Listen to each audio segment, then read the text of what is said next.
है। दोनों ही पार्टियां रणनीति बनाने में जुटी हैं। कोई बूथ पर फोकस कर रहा है तो कोई नॉन परफॉर्मर पर ध्यान दे रहा है।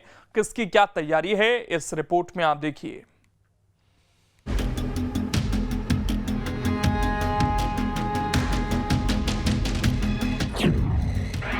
2023 की तैयारियों पर नजर। साइड होंगे अब नॉन परफॉर्मर। सत्ता के सेमीफाइनल का वक्त करीब आते ही सियासी पिच पर प्रैक्टिस भी तेज हो चली है। दोनों ही सियासी टीम आक्रामक बॉलिंग और बैटिंग की तैयारी में डट गए हैं। सबसे पहले बात टीम बीजेपी की।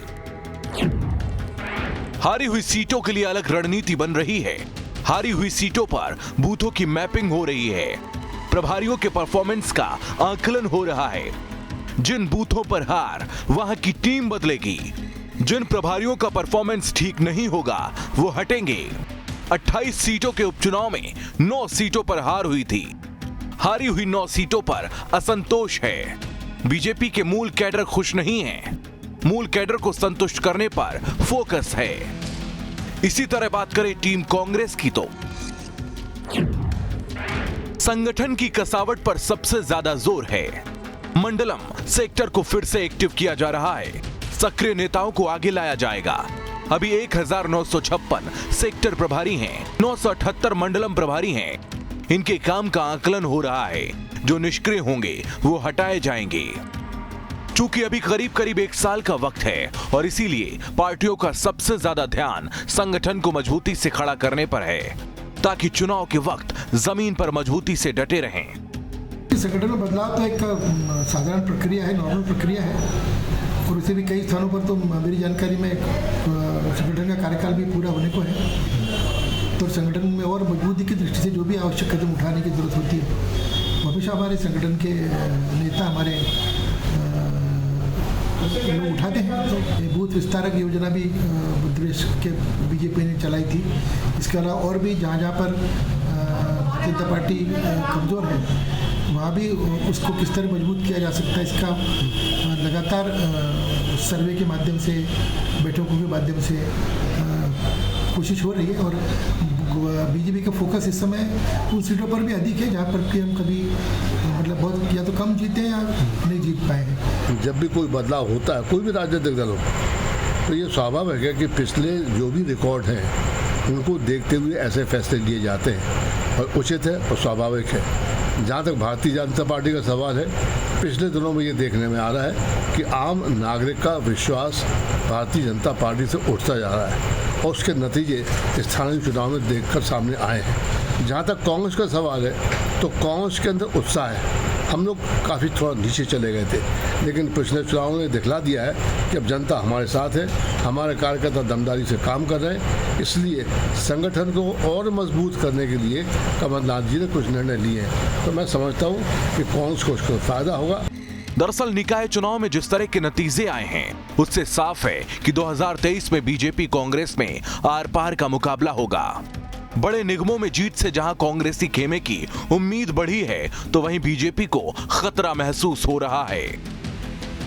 मध्य प्रदेश की पॉलिटिक्स का मॉडल बाइपोलर है। यहाँ पर असेंबली इलेक्शंस में मुख्यतः फाइट बीजेपी और कांग्रेस के बीच में होती है। अगर 2018 के असेंबली इलेक्शंस के रिजल्ट को एनालाइज करते हैं तो दोनों ही पार्टीज ने, चाहे वोट शेयर का मामला हो या नंबर ऑफ सीट्स का, लगभग बराबर ही परफॉर्म किया था। बीजेपी जिस तरीके से इस गहराई से उन सीट्स को फोकस कर रही है जहां उसकी जीत की संभावना अधिक है, ठीक कांग्रेस भी उन सीटों को टारगेट कर रही है कि अगर जहां पर कम मार्जिन से हारे थे या जहां जीत की संभावना दिख रही है। लेकिन भाजपा एक मजबूत राजनीतिक संगठन माना जाता है। क्या कांग्रेस, जहां आज भी फैक्शनिज्म जिंदा है, क्योंकि उनके हर निर्णय में यह दिखता है, वहां उस व्यक्ति को महत्व नहीं दिया जाता है जो कहीं ना कहीं जमीन पर अपनी बड़ी पकड़ रखता है। अब आपको बताते हैं कि आखिर किसकी क्या चुनौतियां हैं। तो बात करें बीजेपी की, तो सत्ता संगठन से बेहतर समन्वय बनाना, अफसरशाही पर कंट्रोल रखना, कार्यकर्ताओं की अनदेखी न हो पाए, कार्यकर्ताओं के फीडबैक पर काम करना, योजनाओं की पहुंच बढ़ाना, डिलीवरी सिस्टम बेहतर करना, विधायकों की परफॉर्मेंस पर नजर रखना। अब बात कांग्रेस की चुनौतियों की,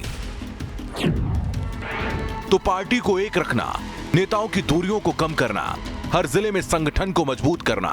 13 जिलों में एक भी विधायक नहीं, 13 जिलों में विधानसभा की 42 सीटें हैं। इन्हीं चुनौतियों को खत्म करने में पार्टियां जुटी हैं ताकि विधानसभा चुनाव के पिच पर डटे रहें। कुल मिलाकर 2023 की सियासी पिच तैयार हो चुकी है। दोनों ओर से बैटिंग और बॉलिंग की तैयारी भी तेज हो चली है। कोई ज्यादा रन बटोरने की कोशिश में है तो कोई बेहतर फील्डिंग के जरिए मात देने की तैयारी में है।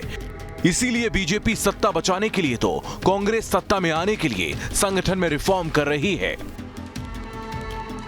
मजबूत संगठन का दावा करने वाली भारतीय जनता पार्टी नगरीय निकाय चुनाव में कई महत्वपूर्ण सीटें हार गई।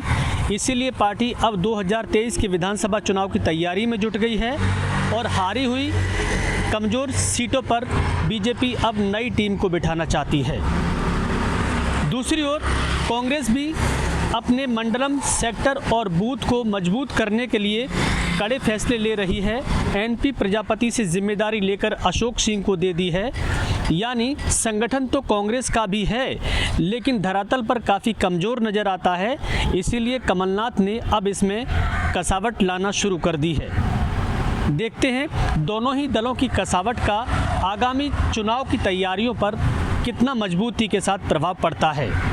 Vinod Sharma, news state.